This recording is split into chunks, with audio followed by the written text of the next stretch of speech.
You are listening to the Disney Dream Girls, an unofficial Disney theme parks podcast, and this is show number 263, for Sunday, the 2nd of June, 2019. Where dreams begin. Hello and welcome to the Disney Dream Girls. My name is Michelle Young, and together with my good friend Jane Phipps, we are your guides to the place where dreams begin. Hello there, my lovely. Hello there, Michelle, and how are you this very busy week? Bonjour. Ça va? Je suis très fatiguée. Aussi moi? Oh, crikey, that's dragging up my O-level French. That's really not very good. I do apologise. I know. As we are recording today, I am in mid-French stopover point.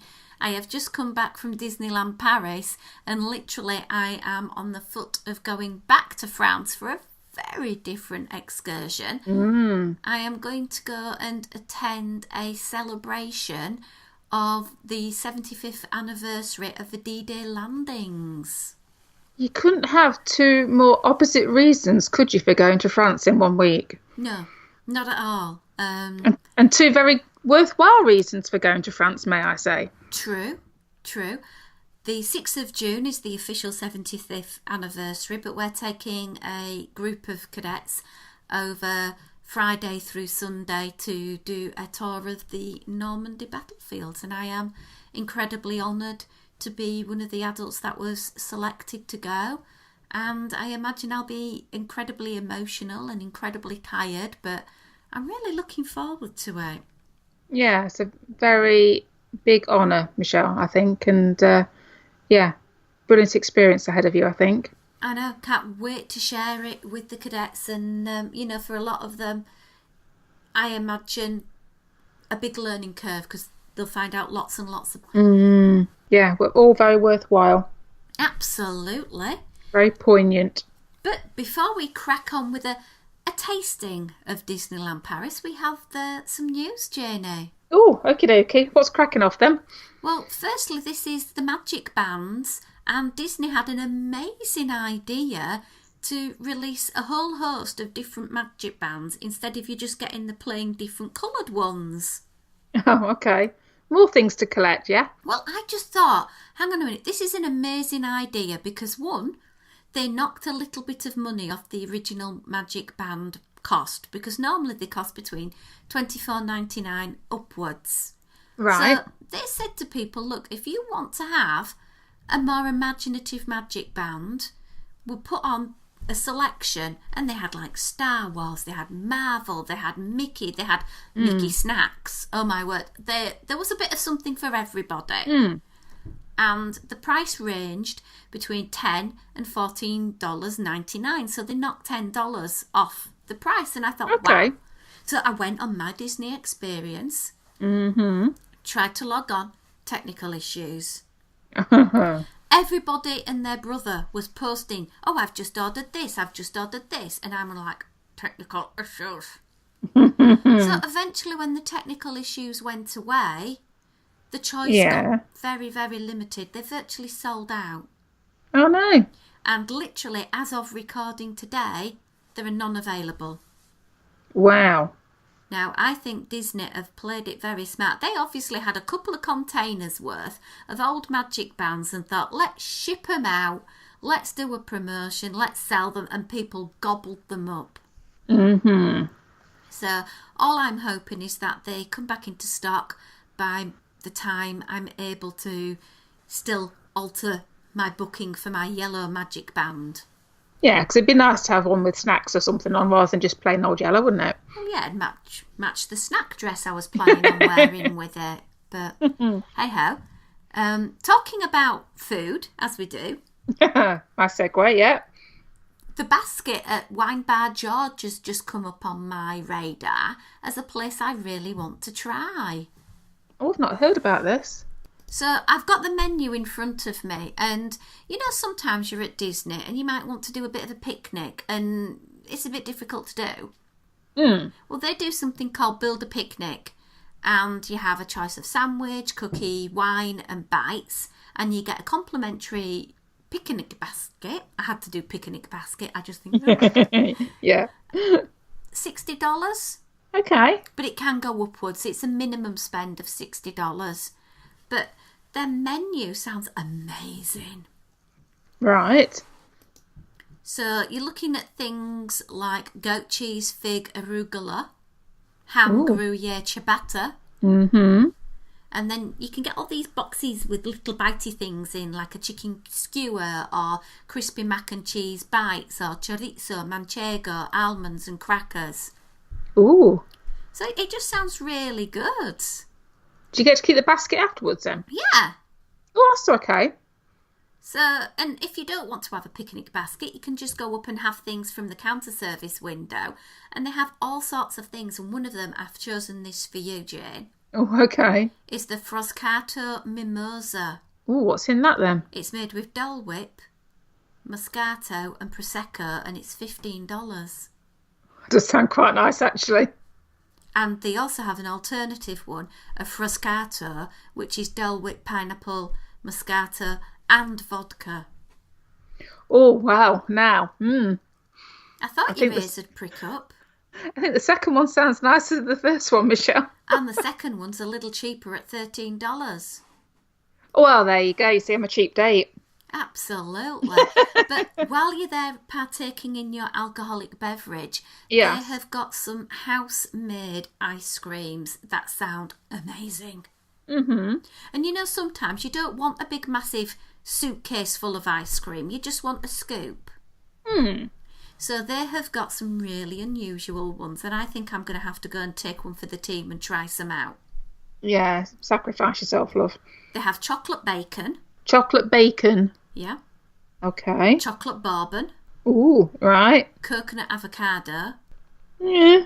They have a black pepper one. Yeah. And then there's the more boring ones like vanilla and caramel and strawberry shortcake. But that sounds amazing. See, I'd like the sound of coconut, but not the sound of avocado, because I'm not a big avocado fan. But the chocolate bourbon, actually. Well, it's not chocolate bourbon as in the biscuit like we know. No. Chocolate bourbon as in Bourbon, the beverage. Yeah, because see, chocolate bacon, I'm a bit, that's like, is that crossing streams that shouldn't be crossed? You know what I mean? Although, to be fair, I do like black pepper. There's quite a lot of chocolates, high-end chocolates that are made and flavoured with black pepper and chili and things like that. So actually, I'm quite intrigued by the black pepper. Well, I'll give it a go. Oh, if you have to, Michelle. And if anyone out there's listening and they get to go before me, let me know. So we know us Brits, when we go to Florida, we normally get with our tickets the 6 parks. We get the water parks, don't we, for free? Yes. And I will have in my 21-day ticket, should I say, access to Typhoon Lagoon. Yes. And I'm really looking forward to going, and I think we're going to plan in a morning with Tommy and Lena where we go to Typhoon Lagoon and have some fun. But they have the H2 Glow nights as well. Yes. So I thought, I'll have a little look at that. And I thought, maybe it's something worthwhile for me to do. Something different. Yeah. But then I thought, hang on a minute, I'm paying to go to that, whereas I can use daytime access for free. Yeah. But maybe someone who doesn't have that might want to take use of it and then report back for us. Fair point. So it's available through May the 30th to August 24th, 8 p.m. till 11 p.m. It's $59 per person plus tax, or $54 per person if you are aged between 3 and 9. And what do you get for your money? Do we know? Yeah, you get to go into Typhoon Lagoon. Okay. Anything else? Well, it's going to be themed a little bit around Toy Story. So I do gather that there's going to be special food that you can buy. Ah, okay. And there'll be some, I believe there's going to be character meets, and there's been rumours about this Forky character. Oh, okay, yes. Yeah. Now, I'm wary, and I'm just going to go on record now. We heard lots and lots before the Toy Story movie about Lotzel hugging Bear. Okay? Yes. And yes. sweet-smelling strawberry cuteness and all of this samaz about him. We went and met him and cuddled him and thought he was amazing. Bought the plush and everything. Yeah. And then we saw the movie. Yeah. And then we realised it was Mr. Baddie. Yeah, bad guy. So I'm wondering if Mr. Forky is going to be the baddie. I don't know. I've not seen any trailers or anything because I like to go fresh. So I will see. We'll just see. I know Bonnie makes Forky. That's all I know. Yes. Now, I've seen Forky as a toy available in Disneyland Paris. €30. Wowzers, yeah. Now, I would be saying get your kid a plastic fork from a shop, i.e. counter service, and get it some stuff, some paint and some glue and glitter. Let it make its own. Be creative in the process. I'm surprised actually Disney aren't selling a make your own forky kit. That would be the best thing, wouldn't it? Well, yeah, but it's not very creative because it'll just be a random palette. This way your child could make their own from clay even.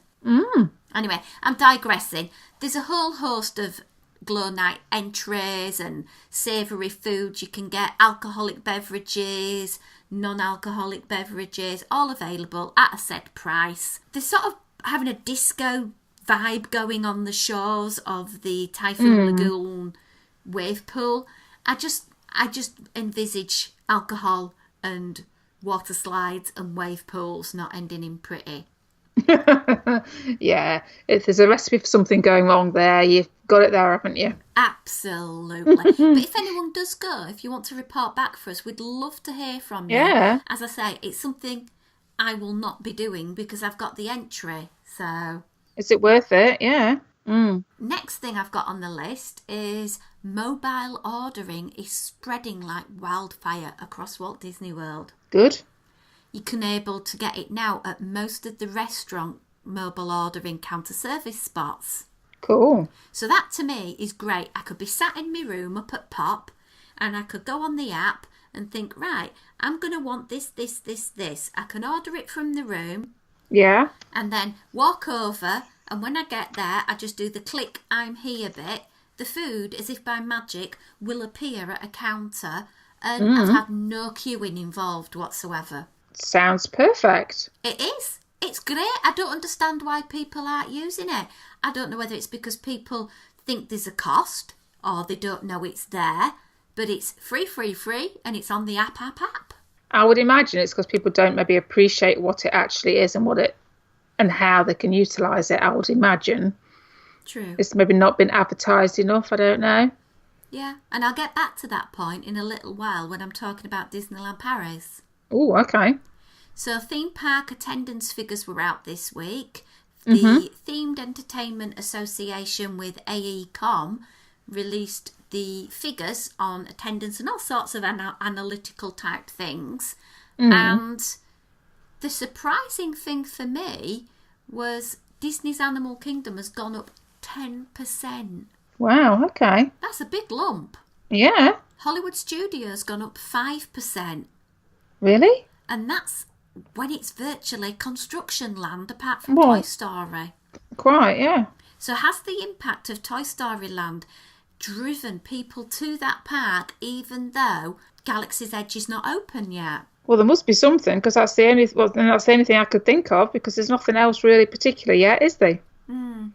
I'm going to make a little bet that when we come to look at these figures next year, Hollywood Studios will be getting nearer and nearer to the top 5 position. Do you reckon? Maybe. I'm thinking so because you've got to, by the end of August, what's going to be open? Star Wars. Yeah. So at the moment, it's in the 9th position. I think it's going to jump up. I really do. Yeah. I think it's a given, isn't it, really? Interestingly enough, Universal Studios in Orlando also had an incremental increase of 5%. Okay, so maybe just everything's on the up then. Could well be. Magic Kingdom and Disneyland both increased 2%. So it's all good for Disney, really. Which is then, in turn, good for us. It is, but, I don't know. Maybe Disneyland next year will be number 1. Maybe they'll topple Magic Kingdom. It's quite possible, isn't it? Because, obviously all the buzz at the moment as we are recording, Galaxy's Edge just about to open and all the press previews and everything happening. That is going to make it one heck of a busy park, I would imagine. Absolutely. As if it's not already busy enough. Yeah, quite. You know, nearly 19 million people in a year going to Disneyland. Woof. It's a lot of people, a lot of people. Apart from Universal Studios Japan, all the top 14 attractions had increases. So it's telling me something that people are really, really getting out there and going to these parks. Yeah, must be. I suppose after a lot of years where people have had to watch pennies, etc., and perhaps we're starting to come out the other side of it, maybe. I don't know. Yeah. So that's basically it for things that caught my eye in the news. I've been a little bit absent with being over in the Disney bubble, so I probably have missed out one or two amazing things. But as I say, sometimes it's just little bits that catch my eye I like to talk about. Yeah. So I guess I could talk about Disneyland Paris. Oh, well, if you must, Michelle. Give you some top tips for your trip. Well, I'm going to say, I hope, I've got some inside information to digest and add to my preparations. Because, oh my word, did I have an amazing time. It was. To say that I only booked it, 2 months ago? It was like clockwork. I got my flight from Manchester. Yeah. I landed into Charles de Gaulle Airport. And then I literally had a 40-minute run around every single terminal to try and find where the magical shuttle departs from. Because it isn't signposted. You see, last time you did that, you had me with you. That's the problem. Yeah, well. Anyway, if you are going to plan on taking the magical shuttle, it's Terminal 2E, people. 2E.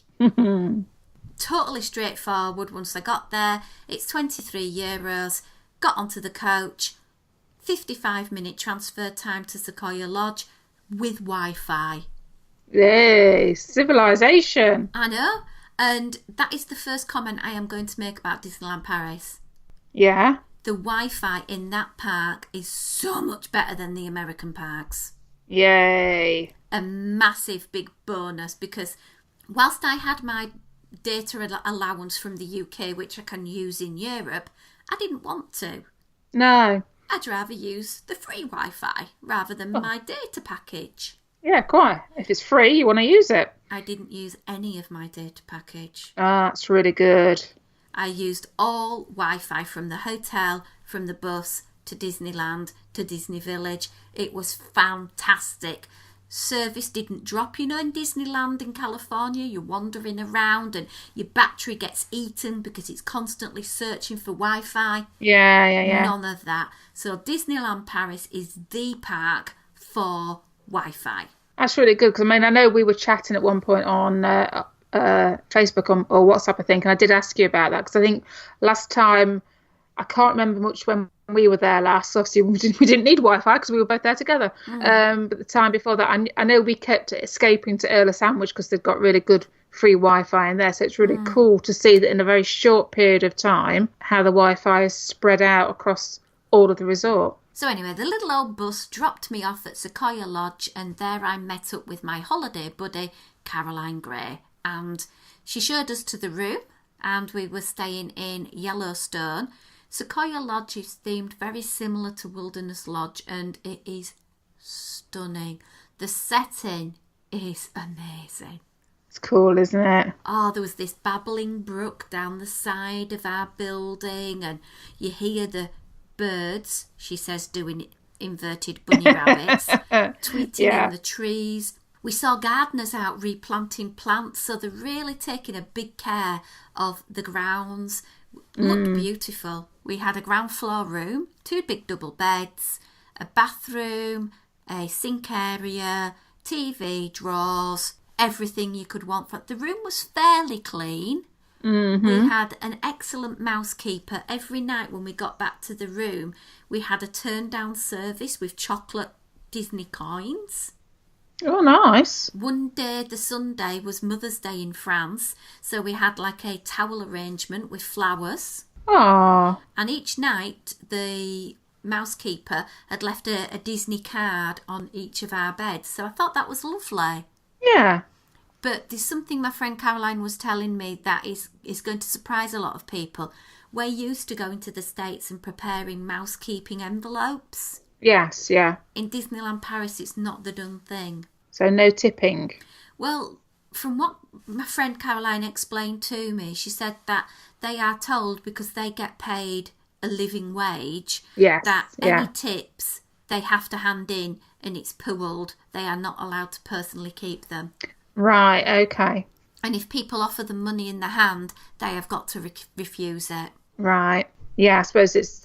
I do know that French employment laws are very much in favour of the employee, which is a good thing. So yeah, that would sound about right. Again, stunning Wi-Fi in the hotel room. Curiously, we didn't have a kettle or coffee maker of any description. Now, we had glasses and they'd left us a bottle of complimentary water.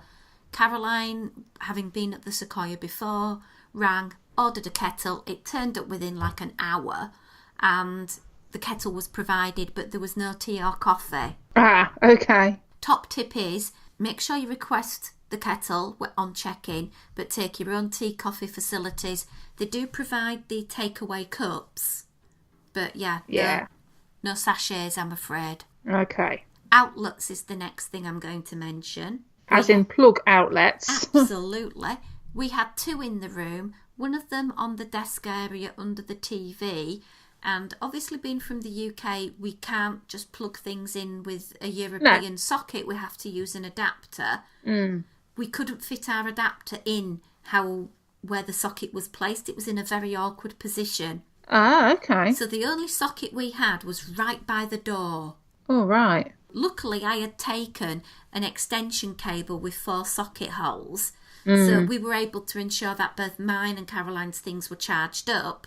However, if you wouldn't have got that, you would have only had one outlet that was usable. Right, yeah. So please do bear that in mind. They provide a hairdryer, but oh my word, it's one of those hairdryers that's sort of fixed to the wall and that's sort of rectangular and is a throwback from the 1950s. Yeah, I know the sort. But I was so overjoyed when I got there and the room was decorated with Bambi, and I'd taken, just by chance, my Bambi pyjamas. Oh, bless you. Yeah, I can't say anything but praise for the hotel. We had a drink in the bar one evening. Really nice. They came and brought some complimentary olives and some peanuts. And Caroline had a red glotini. And I had a cup of tea, being very civilised and English. But the bar was lovely. Massive big fireplace as a focal point. It's just opposite the shop, but lovely, really nice. It's cosy, isn't it? Yeah, I imagine when you would have went last time in February with the fire, it would have been really cosy. It was. It's just that everybody had the same idea, so it was very busy. Yeah, I can appreciate that. And that was the bar that had that monster woodcutter drink. And we didn't get a chance to go and partake in that, though. No? Did you not fancy it? Didn't get round to it, so that means I have to go back. Oh, that's right. Yeah, there you go. So, problem solved. Now, the Sequoia Lodge offers a bus shuttle service to the park, but to be honest, Don't need it, do you? waiting for a bus, then having to walk from the bus station to Disneyland. Okay, it wouldn't take long, and I suppose if you've got people with walking issues, then brilliant, it's there. But we walked from Yellowstone out through into Disney Village. At the entry to Disney Village, you have to go through security. So they take your bag off you and put it through an X-ray machine, and you walk through an X-ray sort of stood-up machine, a bleeper thing like you have at the airport. Yes. But once you're through that... It's very efficient though, isn't it? Yeah. And once you're through it, you don't have to go through any more security unless you leave the park. So we didn't have a wait at all for that. But I did see it at the main one coming from the bus area and the train station. Yes, well, I suppose you've got lots of people at that point, haven't you? Whereas I know from my memories walking from the Disney hotels, because everybody's kind of meandering and taking the time, and it's people aren't all going there through at the same time. It's a little bit easier. Whereas, say, when a train's just pulled in or a bus has just unloaded, you've got that glut of people, haven't you? The bus and train areas. Yeah. I'd say 15 minutes max from leaving Sequoia to getting to Disneyland or Walt Disney Studios, and I'd probably add another 5 minutes on for Newport Bay. Yeah, easy, isn't it? Yeah. Disney Village, I've mentioned the security, not a problem there. The shops, there's some really good shops. I love the fashion shop. I partaked in a little bit of fashion shoppery. Ooh. As you do. There is McDonald's and a Starbucks and an Earl of Sandwich. We virtually ate every meal at Earl of Sandwich. Good value, isn't it? Absolutely. €7 for a salad that never ends, or €8 for a sandwich which is tasty, hot and made to order. And great Wi-Fi. Yeah. And it's a nice location as well, especially if you get to sit upstairs. Yeah. We visited the McDonald's every day because they had a speculoos flavour of McFlurry, and oh my word, it was delicious. But a top tip is, if you're just going to have a cup of tea or you want a quick instant coffee and you're not so fussed about Starbucks, you can use the Mac coffee option, and it is a bit cheaper than Starbucks, and it's a reasonable coffee. Okay. So I saved a little bit of money. And it's all touchscreen ordering, or you can go wait at the counter, but it takes forever. We just ordered it touchscreen. Yeah. And straightforward. They have the Mac Cafe bit there, and they have cronuts. Oh my gosh, those cronuts are good.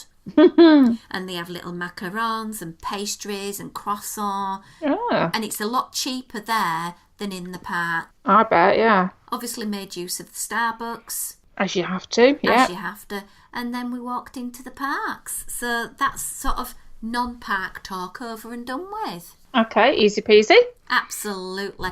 I'm going to go into some detail in the coming weeks about some particular things that I would like to discuss. So I think today I just sort of go over an overview. Okay. Disneyland and Walt Disney Studios do extra magic hours for guests staying in the hotels. Where you will get a select amount of attractions, and there's not many that open. It's mainly focused around character meets. So prior to 10 o'clock you can get into the park. I think sometimes 8 o'clock, 8:30 rings a bell. Yeah. 10 o'clock is main park opening. Right. So it's a lot later time. But when we was there, it was staying open till 11 p.m. for fireworks. So by the time there was pushing you out of the door, it was gone 12. Another top tip, they have the paper legacy system for FastPass. Yes. Your FastPass window is 30 minutes. Yeah, right, okay, so not long then. Now, from experience, they will let you in if you're late, but they won't let you in early. No. The point here is I was going into the FastPass queue for Hyperspace Mountain, and there was more people coming down the stairs than going up. And it was like, why are you going back down the stairs? Oh, we're too early for the FastPass. Right. Or people not going in the right queue. They've gone in the FastPass queue and they haven't got a FastPass. Oh, okay. So not understanding the system, yeah? Yeah, and there was a lot of that. My top tip for particularly Hyperspace Mountain is use the single rider queue. Yeah. Now, that's an attraction that I just want to spend a moment or two on. When I last rode it, I was 7.5 stone heavier. Right. And it beat me up to heaven. I hated it. And I thought, well, I've got to go on it because I've not done it as Hyperspace Mountain. And I was sat in the carriage thinking, I'm going to hate this. Why am I doing it? Right. But my motto is, I will try most things once. Yeah. I loved it. So a different feel to it then? Absolutely. They've changed the harnesses. And you know, sometimes with the harnesses that go over your head, like on Rock and Roller Coaster, which you won't know because you've never ridden it. But I am aware of such things, yes. Yeah. And you breathe, but the harness doesn't move. Yeah. Well, they've put in these harnesses that are flexible a little bit. So if you sort of shrug your shoulder or breathe, the harness actually is able to move a little. So it kind of moves with you, yeah? Yeah. But it was fantastic. I really enjoyed it. And it's a very different experience to the other Space Mountains because obviously it's got the inversions, a very different experience. It's fast as well. Yeah. Really is quick. So I loved that. Well, I'm looking forward to Simon and the kids loving that ride. Went on New Phantom Manor. Oh, yes. And good. I loved it. I'm going to save that because I'm going to do that in detail later on because I have got a full ride along audio track to share, and I'll do that all at some point with everybody. Okay. But yes, and by the side you can go and meet Phantom Mickey, which is a really good meet. Yeah, he's adorable, isn't he? Yeah. Managed to ride Big Thunder a few times and did it daytime and dusk. I love it at dusk. Oh, it's a fantastic ride anyway, isn't it? I don't know, it's just dusk. It just feels faster. Loved it. Absolutely loved it. They have some really good, unique attractions in Paris that you've just got to go and do. And we managed to do every attraction we wanted to do, apart from parachutes. Did you want to do parachutes, Sam? Well, I wanted to give them a try, but whenever we went over, there was a slight bit of breeze at the time we were there, and they don't operate. No, they are quite, what's the word, finicky. Yeah, you've got to, it's conditions allowing, isn't it? Yeah, and the same happened with Panamagique, which is the balloon. Yes, Again, yeah. it was shut the whole time. The balloon particularly does go up quite a height, doesn't it? So even though it might be calm on the ground, it's having to allow for those winds higher up, isn't it? So, some top things I experienced. The Stars on Parade. Yeah. Wow. Amazing. Is this the one with, do you get Maleficent Dragon in this? The dragon was in, and I managed to get on video fire-breathing dragon. Cool. But the interaction with the characters is fantastic. Absolutely. Yeah. We were just to the side of the castle forecourt area, and it was brilliant. But a top tip, people start getting a spot for this parade a good hour beforehand. Right. Now, the parade starts at 5:30. I took a picture at about 4:30 from the castle, looking down Main Street. It was a sea of humanity, literally. So even an hour earlier might not be enough on a busy day. Yeah. Really unique pairings of characters that you don't necessarily see. The dancers, the costumes, the makeup, fabulous. Loved it. The other big experience for me was Disney Illuminations. Ah, yeah. And again, this is at park closing. I would say an hour and a half to 2 hours prior for a good spot. Wowzers. Yeah, but wow, it was worth it. I've videoed a little bit of it and I will be sharing bits of that over the next few days. But wow, really amazing show. But then I had seen it before, so I kind of knew what to expect. Cool. So the next big thing I want to talk about is food. Food. Right, okay. As I alluded to earlier, I didn't eat a great deal in the parks. Why was that, Michelle? I didn't fancy anything on the menu. Ah, okay. Would you like to explain further? Well, there's the table service and the counter service. And a lot of the counter service places have fixed menus. So for say €15, you can have burger with fries or salad, with a dessert, which tended to be a fruit cup or a mini magnum, and a drink. Well, I didn't want all of that. Now, you can just get the burger or just the fries or whatever if you want to make it a much more reasonable thing, but it's not my kind of food. There is a little bit for everybody, so, you look at the menus, have a little look. We went into Videopolis and we ordered our food from Cafe Hyperion, and that's where the Star Wars themed food. So I had the BB-8 burger. You can go and get pizza and pasta if you go over to the Chalet or Marionette. So that's like Pinocchio's type place. There is also Colonel Hath's Pizza Outpost, which is, your traditional Italian type things as well. There's also Fuente del Oro, which is like a Tex-Mex place. Again, I don't do rice and beans, so that wasn't my thing. There's the Last Chance Cafe, which is like a snacky thing. There's the Marquis House Deli, where virtually everywhere you can get a ham and cheese toasty. Everywhere. There's a good one, though, which I think is the best value counter service, which is Toad Hall. Oh, okay. And that's where I posted the picture of the chips, because they're steak chips. They're those chunky chips that we Brits like. Yeah. And for €13.99, you can get fish and chips, and it's a pretty substantial size of fish. Mm. But if you just want something warm to share between the two of you, you can just get the chips. Yeah. You can get double fish and chips for €17. So I'd probably say that was the most effective route to go down. Mm. Then again, you can book table service, but it's, again, quite pricey. There's a few buffets or table service. It is kind of geared towards people who have the dining plan, because if you're paying for out of pocket, you don't really want to be paying €50 for a meal. No. Not when it's not of my liking anyway. But as I say, you pay your money and you take your chance. You know, we prefer to go out to Earl of Sandwich, and that suited us perfectly.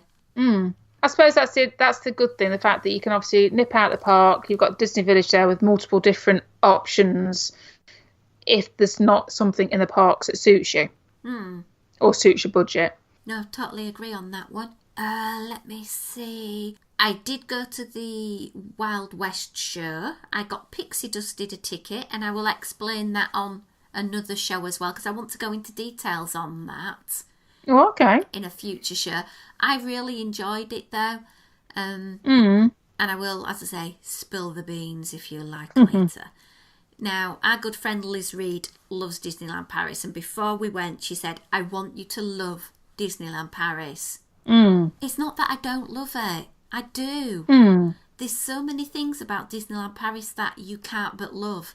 The character interactions are amazing. The castle is fantastic. It's beautiful. They have amazing parades and fireworks at the end of the night. But I just don't think it's got the full package yet. What do you think it's missing? Well, for example, one of the things I like to do is to have my picture taken with PhotoPass.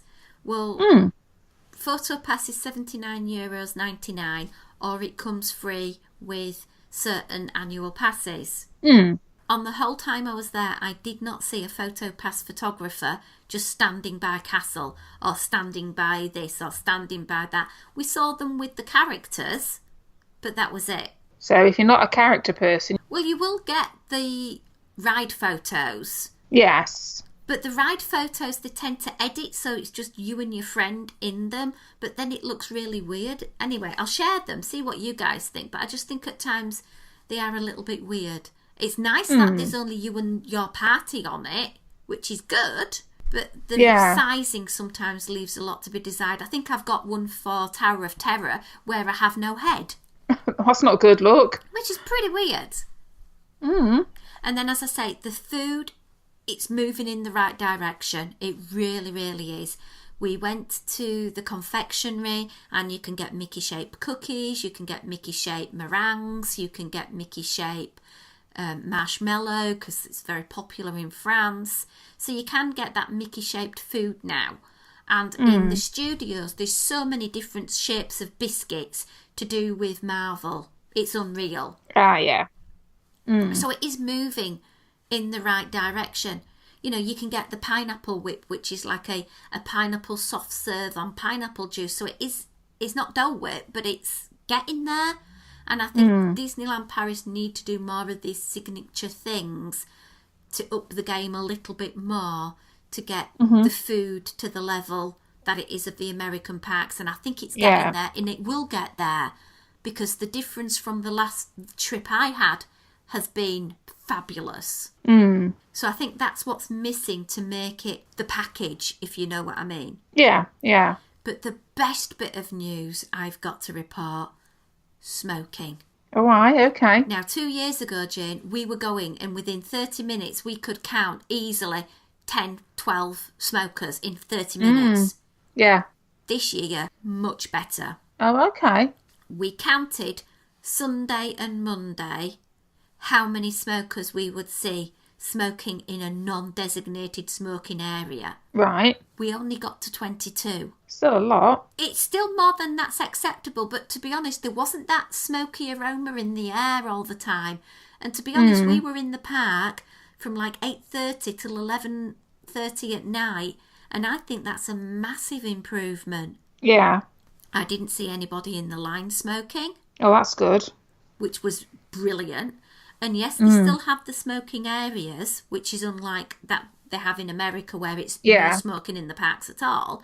but it's an in-row, and it is a massive difference. Yeah, well, so as long as people stick to those areas, then that's fine, isn't it? And another plus is you don't have the stroller battles like you have in Florida or California, where you literally have a sea of strollers. Yeah. Not that problem at all. No. Which was brilliant. But curiously enough, guess what's encroaching its way into Disneyland Paris that they've just dispatched in the American parks? Not those wagon things. Yeah. Oh. We counted 7. Really? Yeah. And it was quite funny because the 7 that we counted, 5 of them didn't have children in, but it had bags and bags of shopping and gifts and toys. So, yeah. They're being used for ulterior motives. Absolutely. At one point, I was going to go hire one, put Caroline in it, and just whiz her around the park at 20 mile an hour. It would have been great. But yeah. You could took turns, couldn't you? Yeah, totally. One of us could have had a little nappette. So the question is, do I love Disneyland Paris? Do you? Yes, I love Disneyland Paris. It's difficult to say it's my favourite park. It's not going to be my home park. Will I go again? Yes. Did I enjoy going there? Very much so. Am I being negative about it? I don't think so. I think I'm being objective. Yeah, that's what I wouldn't say you've been overtly negative. No. Very methodical about it, yeah. I will be sharing more and more over the next few weeks about the show, particularly the attractions. I want to talk a little bit about that, and there's a few fun games. I have got some competitions and giveaways to sort out on the podcast page as well for everybody. So hopefully people will be able to get some goodies that I brought back. Oh, interesting. I love my giveaways. It's all good fun, isn't it? Absolutely. So some of that content that I recorded while I was there is going to be coming onto the show, and some of it will be going via our Patreon page. And so basically, if you want to dip in $1, $5, $10, whatever a month to support the show financially, help us keep on doing these giveaways, pay for the website, pay for the buttons, pay for uploading charges that we have to pay for doing the show, then we would love it. That basically wraps up the DLP trip report, Janie. Well, I'm looking forward to finding out more about these attractions and what have you, Michelle. So I'm looking forward to hearing more about it. Help me get ready for my little trip coming up as well. Absolutely. I'm hoping to still evade jail, because I may or may not have accidentally thumped Mickey Mouse, and it was a total accident, I swear. But that's for another show at another time. I look forward to hearing about that. I'm so sorry, Mickey. I'm sorry. But yeah, we'll talk about that later. Talk about Michelle's exploits as a cowgirl. Ooh. And also 1 or 2 attractions. But until next week, you can contact us in the usual way. info@disneydreamgirls.com. The aforementioned Patreon page is patreon.com/DisneyDreamGirls. You can get in touch with us via social media @DisDreamGirls on Twitter and Instagram. If you want to, leave us an iTunes review. We would be very grateful if you do. Taking time out of your busy day to just send some love our way always makes us happy. But until our next show, it's goodbye from me. And it's goodbye from me.